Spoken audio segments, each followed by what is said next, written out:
오늘은 이사야 64장 이사야 64장 6절입니다.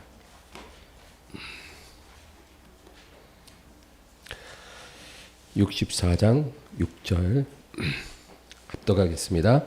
무릇 우리는 다 부정한 자 같아서 우리의 의는 다 더러운 옷 같으며 우리는 다 잎사귀같이 시들므로 우리의 죄악이 바람같이 우리를 몰아가나이다. 아멘.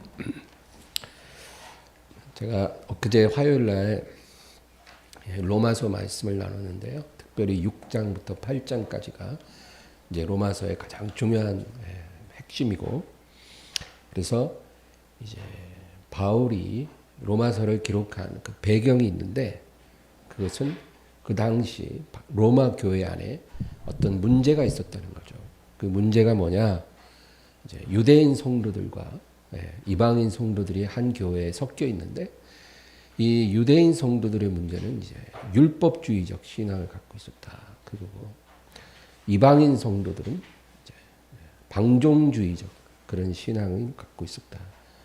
그래서 이 두 세력이 교회 안에서 자꾸 부딪히는 거예요. 신앙의 색깔도 다르고, 그렇죠? 너무나 많이 다른 거예요. 그래서 갈등이 자꾸 생기니까 바울이 그들을 권면하기 위해 편지를 보냈는데, 그것이 바로 로마서다. 근데 바울의 얘기는 뭐냐면 둘 다 잘못 듣다는 거예요. 너희가 다 잘못 듣다. 그래서 그리스도 예수의 사람은 그가 유대인이든 이방인이든 간에 그리스도 예수 안에서 새로워졌기 때문에 성령으로 인도함을 받아야 한다는 거죠. 성령으로 인도함을 받는 게 우리 삶의 가장 중요한 하나님의 기준이라는 거예요. 어떤 율법을 따라 살아서도 안 되고, 그렇다고 구원받았다고 막 살아서도 안 되고, 성령의 인도함을 우리가 받아서 살아야만 하나님을 기쁘시게 할 수 있다는 거죠. 그래서 우리가 온전하게 성령의 인도를 받을 수 있으면 율법으로 할 수 없었던 참된 경건에 우리가 이룰 수 있다는 거죠. 그래서 바울은 자기가 과거에 바리새인으로 살았을 때 아무리 애쓰고 힘써도 율법을 지킬 수가 없었다는 거예요. 육체의 정욕이 너무 강해서 율법을 알아도 지킬 수 없었다는 거죠. 그러나 성령의 인도함을 받을 수 있게 된 다음부터는 율법이 육신으로 말미암아 연약하여 할 수 없었던 그것을 성령이 하시는 것을 경험한 거예요. 그래서 우리가 성령의 인도함을 받으면 우리는 진정한 경건에 이를 수가 있다. 그것입니다. 그래서 무릇 하나님의 영으로 인도함을 받는 그들은 곧 하나님의 아들이라. 그 얘기를 지난주에 제가 나눴고요. 오늘 저는 이 로마서에서 바울이 또 전하려고 했던 아주 중요한 진리 한 가지가 더 있다는 거예요. 그것을 나눠보려고 합니다. 당시에 유대인 신자들은 이방인 신자들은 예수님을 믿는다고 고백을 하지만 옛사람의 죄된 습관을 버리려고 하지 않았다는 거예요. 초대교회에 그 문제가 있었어요. 이방인들이 이제 예수를 믿고 교회 안에 들어왔는데, 그들은 입술로는 믿습니다라고 고백을 하지만 과거에 자기가 갖고 있었던 옛사람의 습관들을 그걸 포기하지 않아요. 그걸 그대로 가지고 살려고 한다는 거예요. 믿음으로 의롭게 되었기 때문에 행함이 뭐 그렇게 중요한 문제냐, 그렇게 생각합니다. 우리가 구원을 믿음으로 받았으면 그러니까 믿음이 중요한 거지, 뭐 행위가 중요하지 않다는 거죠. 그게 이제 이방인 성도들의 생각이었어요. 또 반면에 유대인 성도들은 입술로는 우리가 예수님으로 말미암아 의롭게 되었다 고백을 하지만 율법 조항들을 아주 악착같이 지키는 거예요. 그래서 율법의 의를 자꾸 내세우고 자기 의를 드러내려고 한다는 거죠. 믿음으로 의롭게 되었다고 말은 하지만 율법의 의를 자꾸 드러내려고 하는 게 유대인 성도들의 모습이었다. 여러분, 착한 사람과 못된 사람이 있어요. 둘 다 예수님을 몰라요. 예수님을 모르는 착한 사람과 못된 사람이 있는데 둘 중에 누가 더 구원받기가 쉬울까요? 착한 사람은 항상 올바르게 행하는 사람이에요. 그래서 사회적으로도 굉장히 인정받고 존경을 받을 수밖에 없죠. 그는 늘 선행을 합니다. 또 어려운 사람 보면 잘 도와줘요. 그리고 돈도 깨끗하게 벌어요. 거짓말도 안 해요. 이런 착한 사람이 있어요. 또 못된 사람은 자기밖에 몰라요. 그리고 늘 거짓말도 잘하고 훔치는 것도 잘하고 또 방탕한 삶을 살면서 뉘우칠 줄 모릅니다. 사회적인 기준에 미치지 못하는 그런 사람인 거예요. 그러면 이 두 사람 중에 누가 더 구원을 받기가 쉬울까? 우리 생각에는 그래도 착한 사람이 하나님의 더 나아가기가 더 쉽지 않을까? 그렇죠? 우린 그렇게 생각을 합니다. 그러나 하나님의 관점에서는 못된 사람이 구원받을 가능성이 더 크다는 거예요. 그게 하나님의 관점. 우리가 이걸 이해해야 합니다. 여러분, 착한 사람은요, 복음을 딱 들으면은 머리로는 자기가 죄인이라는 것을 이제 인정을 해요. 머리로는. 모든 사람이 다 죄를 범하여 하나님의 의에 이르지 못하였다. 그 인정합니다. 그렇지. 죄 없는 사람은 없으니까. 다 죄인이고 하나님의 은혜로 믿음으로 구원을 받는다. 그렇게 머리로는 인정을 해요. 그러나 마음으로는 자기가 죄인이라고 진정으로 느끼지를 않는다는 거예요. 착한 사람. 왜? 생각나는 죄가 별로 없거든. 그래, 내가 죄인인 건 맞아. 근데 내가 무슨 죄를 지었지? 생각나는 죄가 별로 없는 거예요. 너무 착하기 때문에. 나는 이제까지 정직하게 살아왔다는 거죠. 돈도 정직하게 벌고 항상 바르게 사용하고 약한 사람, 가난한 사람 보면 지나치지 않고 늘 도와주고 이렇게 내가 살아왔고 이제까지 나는 내 인생을 상당히 괜찮게 살아왔다고 생각을 하는 거예요. 그러니까 회개가 안 되는 거예요. 머리로는 죄인이라는 것을 인정하는데 마음에서는 진정으로 막 터져 나오는 그런 회개가 안 나오는 거예요. 뜨거운 뉘우침의 눈물이 안 나와요. 그게 착한 사람의 문제라는 거예요. 죄 사함 받은 자의 감격이 없어요. 그래서 예수님이 말씀하시는 거예요. 많이 사함 받은 자는 많이 사랑하고 적게 사함 받은 자는 적게 사랑하느니라. 바리새인의 집에서 식사하실 때. 그러나 못된 사람, 나쁜 사람은요, 자기가 좋은 사람이 아니라는 것을 잘 알고 있어요. 자기 스스로가. 그래서 복음을 딱 들으면 그게 정말 복음으로 들려요. 하나님이 너를 사랑하시고 예수님의 십자가의 피로 너의 죄를 씻기를 기뻐하신다. 네가 예수님을 영접하고 믿으면 하나님이 너를 값없이 받으시고 정결케 하시고 용서해 주시고 구원해 주시고 하늘나라를 상속받게 해 주신다. 그러니까 나쁜 사람은요 그렇게 기쁜 소식이 없는 거예요. 그래서 예수님 당시에 바리새인들은 예수님을 믿지 않았어요. 율법으로 흠없이 행하는 바리새인들은 예수님의 말씀을 듣고도 믿지 않아요. 예수님이 행하시는 그 기적을 다 보면서도 예수님을 믿지 못했어요. 그들의 눈에는 예수님이 행하는 기적이 그냥 신기한 일이에요. 신기하다. 그리고 예수님 말씀이 신박하다. 저렇게 말씀하실 수도 있구나.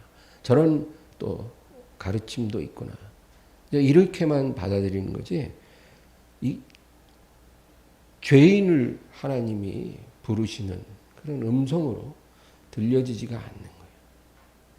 그래서 바리새인들은 예수님을 보고도 듣고도 믿지 않았던 거예요. 예. 그래서 여러분 착한 사람이 구원받는 게 더 어렵다는 거예요. 그러나 예수님 당시에 죄인들이 있었어요. 세리와 창녀. 내가 너희에게 이르노니 세리와 창녀들이 너희보다 먼저 하나님 나라에 들어가리라. 그들은 예수님이 전하는 메시지가 복된 소식이에요. 교회는 이런 용서받은 죄인들이 많아야 돼요. 그래서 이러한 죄인들이 회개하고 거듭나서 감사함으로 하나님을 섬기는 그런 곳이 돼야 됩니다. 교회가. 그게 진짜 은혜로운 교회고 살아있는 교회. 교회에 바리새인들이 많으면 교회는 정말 어려워요. 바리새인들은요, 자기가 회개할 사람이 아니고 하나님의 칭찬을 받아야 될 사람이라 그렇게 생각하는 사람이에요. 여러분, 바리새인들이 교회에 많습니다. 제가 예전에 한 10년 전쯤 됐나, 강남에 있는 어떤 대형 교회, 어떤 선교회에서 이제 특별한 날 설교를 해달라 그래서 제가 가서 설교를 했었어요. 근데 이제 말씀을 준비하는데 하나님이 이상하게 회개의 메시지를 자꾸 주시는 거예요. 제가 굉장히 고민스러웠어요. 아니 뭐 이렇게 초청받아서 잔칫날 설교하는데 무슨 회개하라. 그건 정말 안 어울리는 설교잖아요. 굉장히 고민이 되더라고요. 내가 괜히 남의 잔칫날 가서 소금 뿌리는 게 아닌가. 근데 제가 하나님께 순종을 했어요. 그래서 그 메시지를 전했습니다. 착한 일 많이 한다고 구원받는 거 아니다. 선한 사역 힘쓴다고 구원받는 게 아니라는 거죠. 제가 전한 메시지가 그거였어요. 우리가 선한 사역에 힘쓰다 보면 자기 의가 이렇게 자라나는 거예요. 내가 참 내가 봐도 칭찬할 만하다. 막 이런 자기 의가 막 자라나기 시작합니다. 그래서 자기 의가 하나님의 의를 덮지 않도록 우리가 조심해야 한다. 제가 그런 설교를 했어요. 정말 그날은 사실 그 사람들의 자부심을 확 북돋워주는 그런 설교를 해야 하는 날이에요. 왜냐하면 거기 성교에 계신 분들은요, 아주 교회의 주축들이고, 그리고 자기의 물질과 시간을 하나님께 다 드리고, 선한 일에 힘쓰는 사람들이었고, 그러니까 제가 가가지고 말씀으로 격려해주고, 칭찬해주고, 그죠? 여러분이 이제 하늘나라 가면 엄청난 상이 있을 거야. 그리고 이 땅에서도 하나님이 자손들에게 복 주고 사업에도 복 주고 형통한 은혜를 주실 거다. 이런 설교를 해야 하는 날에 제가 선한 사역 힘쓴다고 우리가 구원받는 게 아니다. 하나님의 의를 자기 의로 덮지 않도록 하라. 그런 설교를 했어요. 그러니까 예배가 끝났는데 제가 이렇게 나오잖아요. 그럼 보통 임원들이 이렇게 나와서 배웅을 하잖아요. 근데 배웅을 안 하더라고요. 그래서 제가 알았어요. 아, 이래서 하나님이 이 말씀을 전하라고 하셨구나. 만약에 그분들이 기쁘게 아멘을 했다면 내가 굉장히 의아했을 거예요. 아니, 이렇게 훌륭한 성도들한테 왜 이런 설교를 하라 하셨을까? 근데 제가 한 설교가 그들을 불쾌하게 한 거예요. 칭찬받아 마땅한 우리에게 왜 해당되지도 않는 이상한 설교를 하냐는 거죠. 그러나 여러분, 중요한 문제입니다. 우리가 하나님께 더 충성하고 온전한 사람이 되어 갈수록 하나님의 의가 나의 의로 가려지지 않도록 조심해야 돼요. 우리가 만약에 이것이 이렇게 흐트러지면 그게 바로 바리새인이에요, 여러분. 내 행위가 너무 훌륭해서 내가 용서받은 죄인이라는 것이 그냥 까마득한 옛날 일처럼 느껴지는 거. 그게 바로 바리새인이에요. 바리새인은 하늘나라에 들어가는 게 어렵다는 거예요. 얼마나 위험합니까? 착한 일 많이 했는데 지옥에 가면 그렇게 억울한 일이 어디 있어요? 여러분, 그렇게 될 수가 있다는 거예요. 로마서 1장 17절에 그래서 바울이 이런 말을 해요. 복음에는 하나님의 의가 나타나서 믿음으로 믿음에 이르게 하나니 기록된 바 오직 의인은 믿음으로 말미암아 살리라 함과 같으니라. 복음에는 하나님의 의가 나타난다는 거예요. 여러분, 그래서 복음이 중요한 거예요. 복음에 하나님의 의가 나타나니까. 그러니까 복음을 우리가 깨닫고 복음을 받아들이면 자기 의가 사라지고 하나님의 의가 우리에게 들어오는 거예요. 그래서 그게 복음의 능력이고 복음이 들어오면 사람이 살아나고 교회가 살아나는 거예요. 그래서 여러분 복음으로 돌아가자 이런 말 많이 들었잖아요. 복음으로 돌아가자. 다시 복음으로 돌아가자. 그게 무슨 말이냐면은 자기 의를 내려놓고 하나님의 의로 돌아가자는 거예요. 교회가 커지고 왕성해지고 하나님 일을 많이 하는 일들이 생기면 아름답지만 그러는 와중에 복음을 잃어버릴 수가 있다는 거예요. 교회가 순전한 복음으로 돌아가면 많은 문제가 다 해결이 되는 것입니다. 복음을 회복하면 교회 안에 갈등이나 다툼이 사라져요. 그리고 교만한 일들이 없어져요. 형제를 판단하고 패가 갈리고 서로 손가락질하고 따돌리고 멸시하고 그런 일들이 다 사라지는 거예요. 복음을 회복하는 게 교회를 다시 살리는 능력이다. 그 얘기죠. 그래, 바울은 빌립보서 3장에서 이런 말을 해요. 내가 율법의 의로는 흠이 없는 자로다.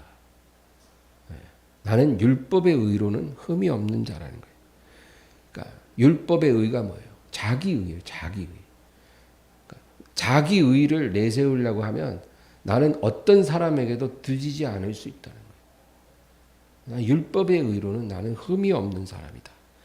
그러나 내게 유익하던 것들을 내 주 그리스도 예수를 위하여 다 해로 여기고 배설물로 여기노라. 그렇게 고백을 해요. 그러니까 내게 유익했던 것들이 뭐예요? 그 자기 의예요.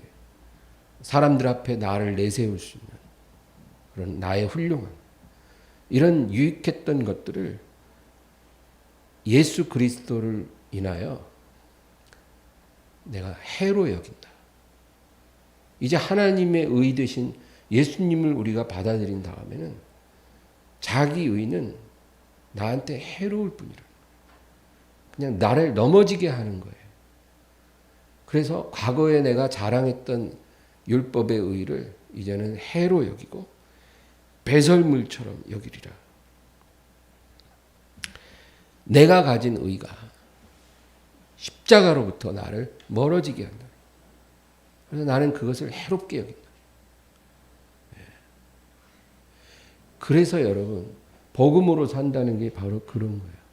내가 30년 동안 주의 몸된 교회를 엄청 섬겼어. 그래서 어떤 사람들은 가는 데마다 자기 자랑을 그렇게 해요. 제가요 예전에 있던 교회에서 이런 일하고 저런 일하고요. 제가 몇 년 전에는요 1,000만 원 헌금하고 1억 헌금하고요. 제가요 단기 선교를 10번도 넘게 나갔고요. 제가 지금 후원하는 선교사님 한 5분 되는데요. 옛날엔 더 많았어요. 그런 얘기를 이렇게 자랑을 해요. 근데 그게 뭐냐면 다 자기 의예요. 자기 의. 이런 것들이 우리를 넘어뜨리는 거예요. 이런 게 우리 안에 꽉 차 있으면 십자가로부터 우리는 멀어지는 거예요. 나도 모르게. 그래서 바울이 이런 것들을 조심하고 경계한다. 그리스도 예수 안에서 해로운 걸로 여긴다. 이런 것들을 다 부인하고 부정하고 오직 하나님의 의 되신 예수님만 자랑해야 돼. 자랑하는 자는 오직 그리스도로만 자랑할지니라. 그 말씀이 여러 번 나와요. 왜 그리스도만 자랑해야 되냐면 예수 그리스도가 바로 하나님의 의거든요. 우리에게 주신 하나님의 의예요. 그것만 자랑하라는 거예요. 다른 건 생각하지도 말라는 거예요. 입 밖에 꺼내지도 말라는 거예요. 과거에 내가 뭘 했고, 내가 뭐 불우이웃을 얼마나 도왔고, 내가 뭐 가난한 사람 얼마나 위했고, 이런 거 다 그냥 부정해버리라는 거예요. 입 밖에 내지 말라는 거예요. 오직 예수만 자랑하라. 하나님의 의만 높이라. 그거예요. 우리가 이 믿음만 계속 가지고 있으면 넘어질 일이 없어요. 시험 들 일이 없어요. 그러니까 믿음이 연약한 성도들은 조심해야 될 게 뭐냐면 방종주의예요. 이제 구원 받았으니까 그냥 적당히 살아도 돼. 뭐 죄 안 짓고 살 수가 있나.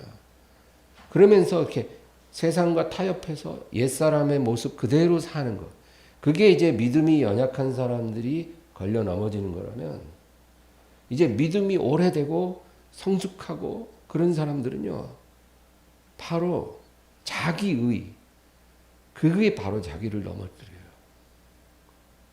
그래서 우리가 자기의가 살아나면 하나님의 의 되신 예수님은 사라지는 거예요.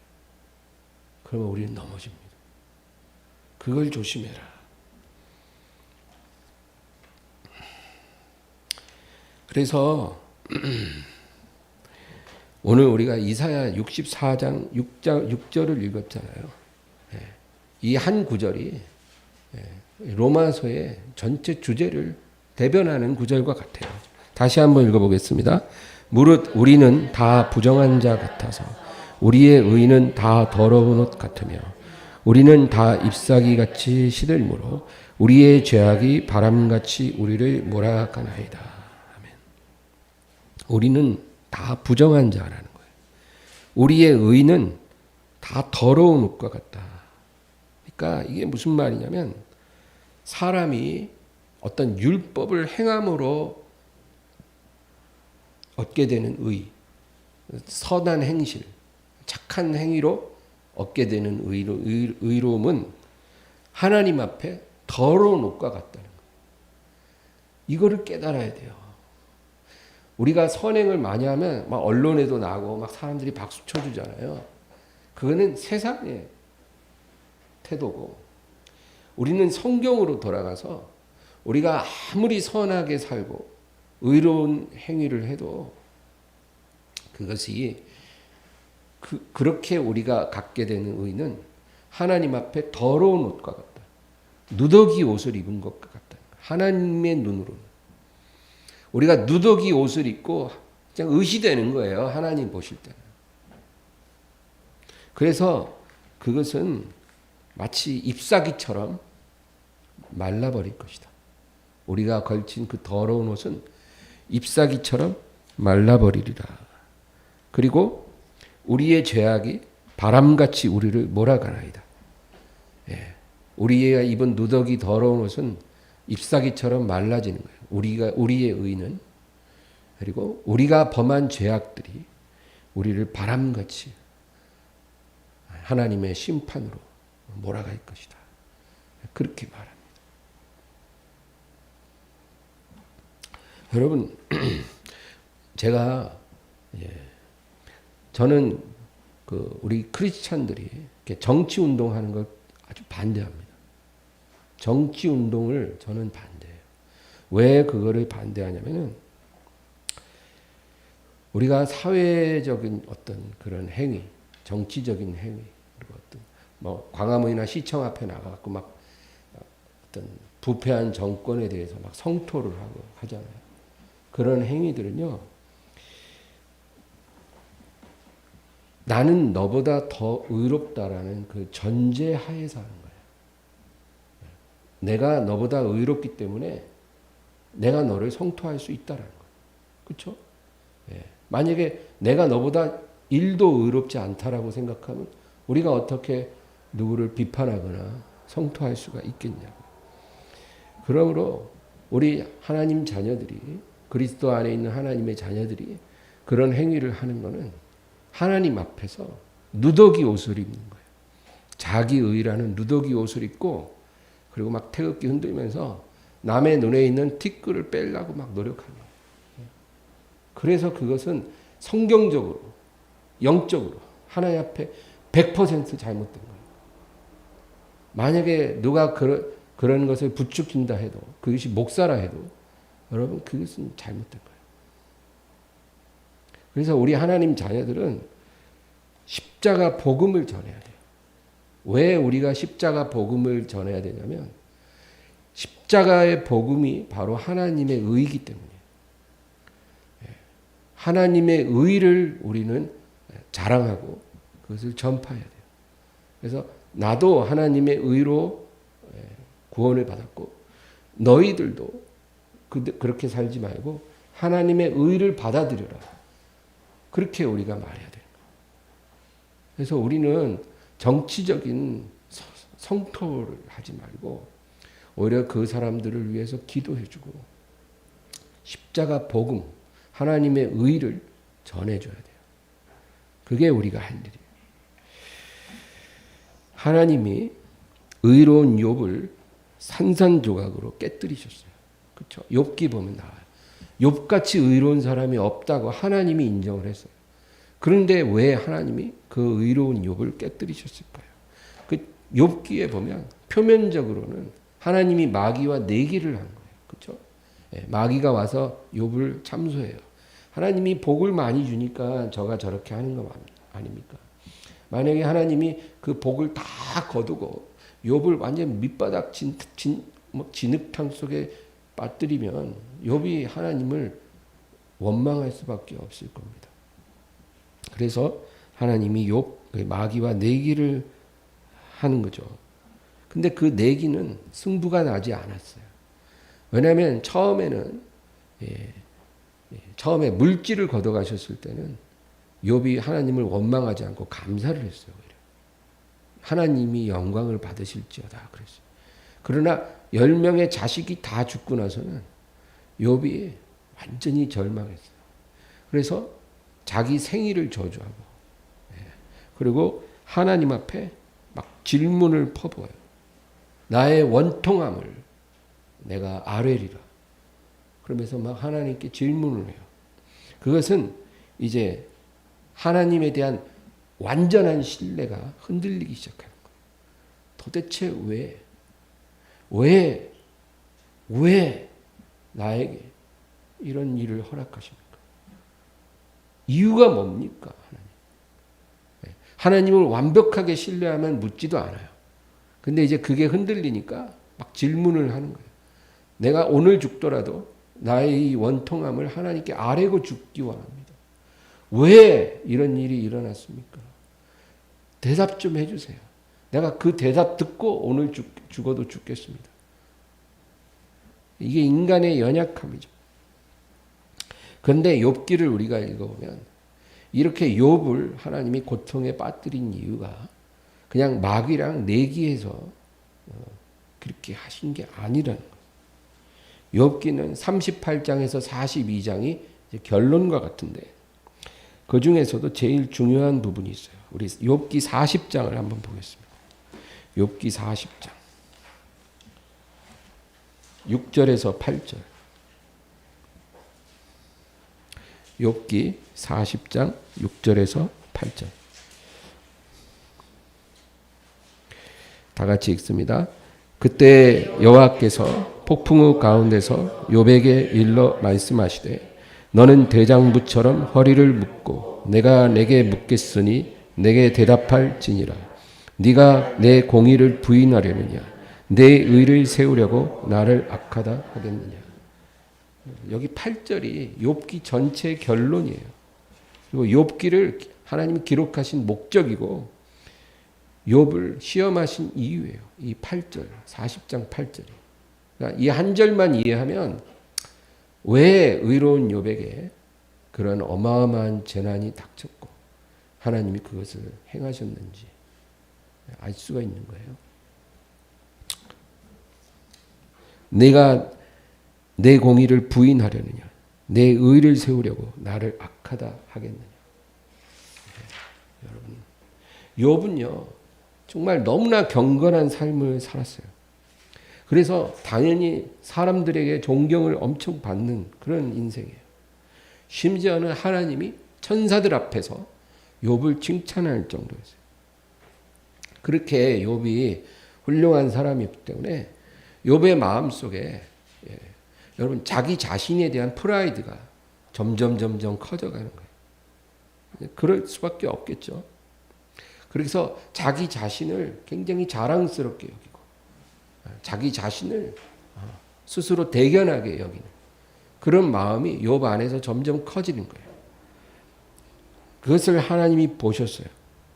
그런데 그것은 하나님의 눈에는 그냥 인간이 자기의라는 누더기 옷을 걸치고 거기에 대해서 굉장히 뭐랄까 자부심을 갖고 있는 것과 같아요.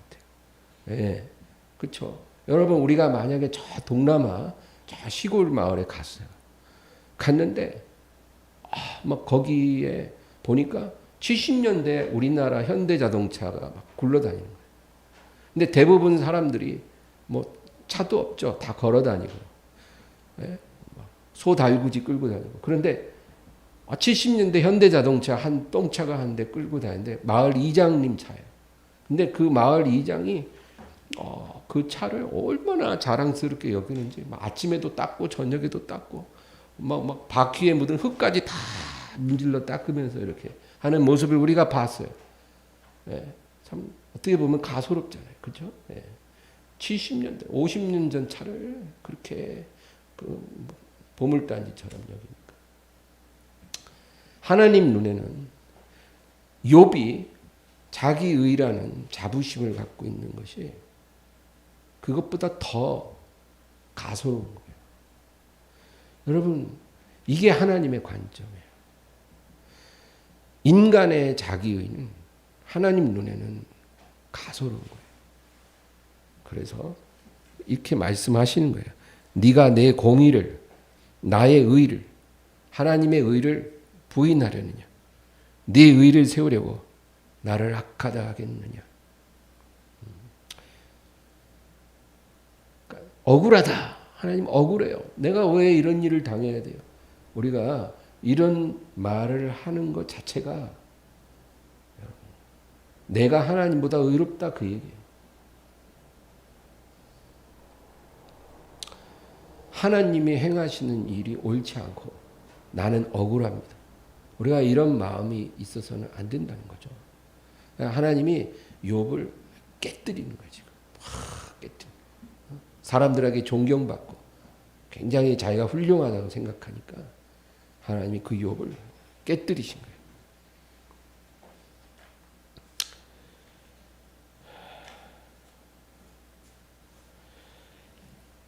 여러분, 하나님이 내가 원하는 것을 주실 때 그것만이 나를 축복하시는 게 아니에요.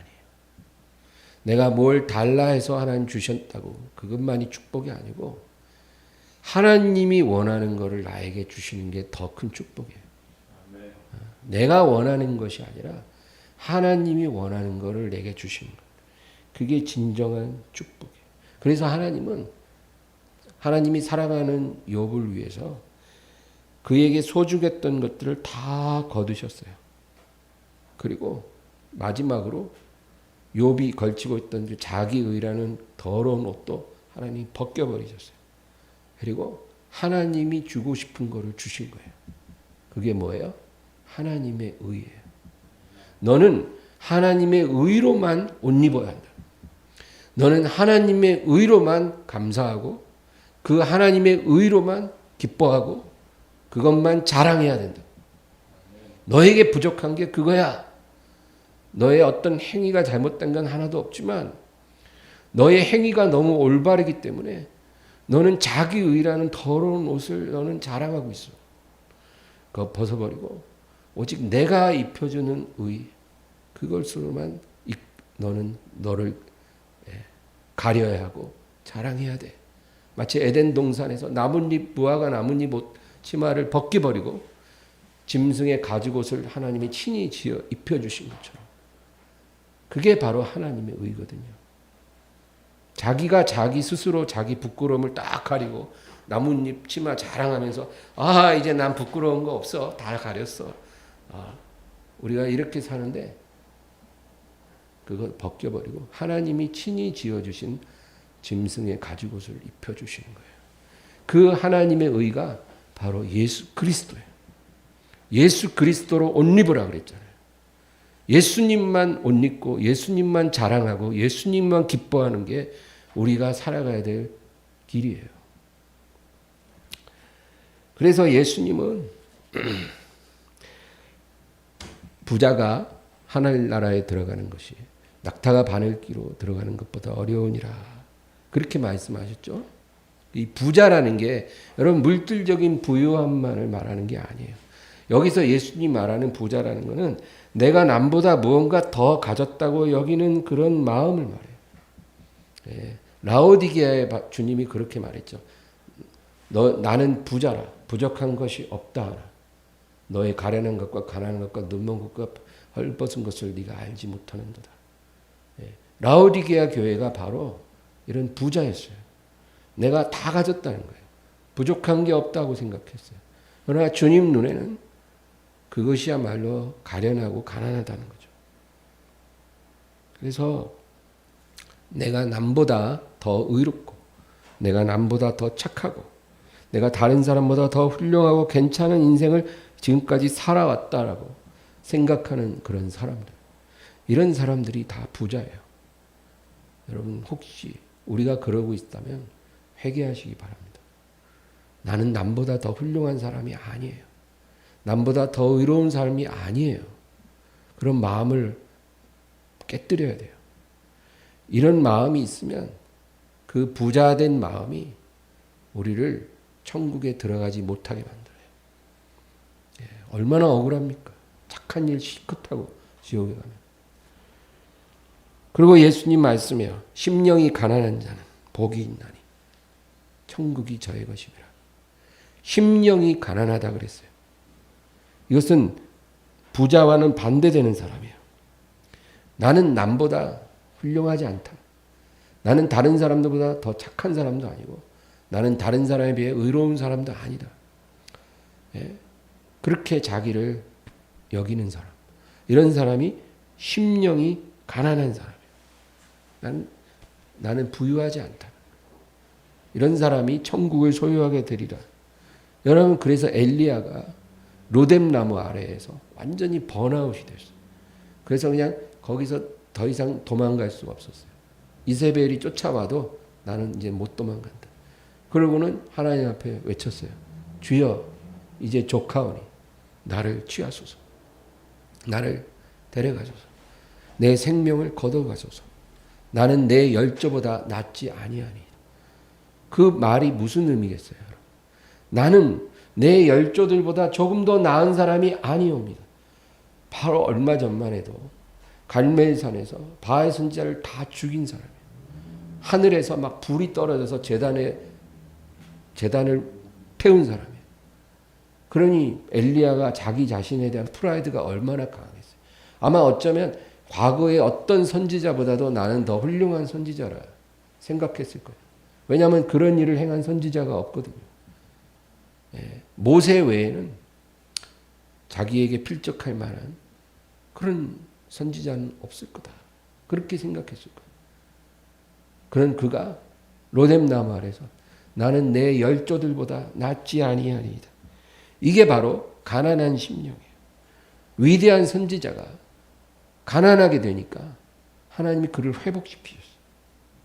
욥을 회복시키신 하나님이 엘디야를 회복시켜서 더 위대한 사역을 하도록 인도하신 거예요. 그래서 엘리사에게 기름을 부으고 아람 왕 하사엘에게 기름을 부으고 이스라엘의 예후에게 기름을 부어서 놀라운 역사가 일어나게 한 거예요. 여러분, 복음이란 자기의 의를 전적으로 부정하는 것이고 하나님의 의를 드러내는 거예요. 인간의 의를 완전 부정하고 하나님의 의만 높이는 거예요. 그게 복음이에요. 우리가 이 복음으로 충만해져야 돼요.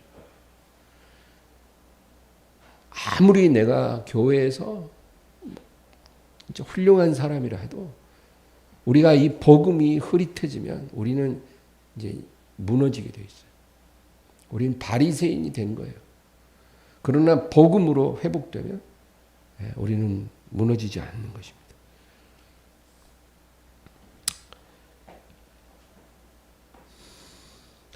그래서 예수님 당시에 죄인들이 예수님을 좋아할 수밖에 없었어요. 왜냐하면 이 죄인들은 자기가 가진 의가 하나도 없는 사람들이기 때문이에요.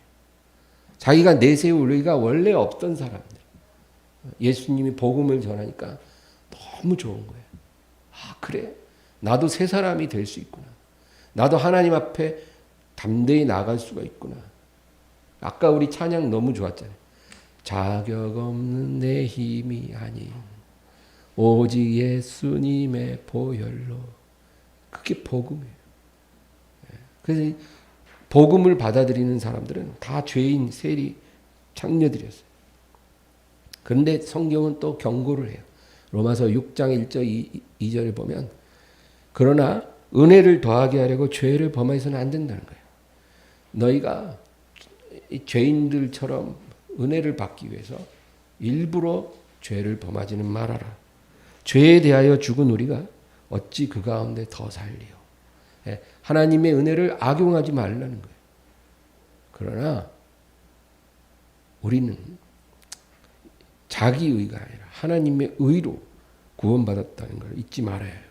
마지막 한 절만 읽고 마치겠습니다. 고린도전서 4장 4절이에요. 고린도전서 4장 4절.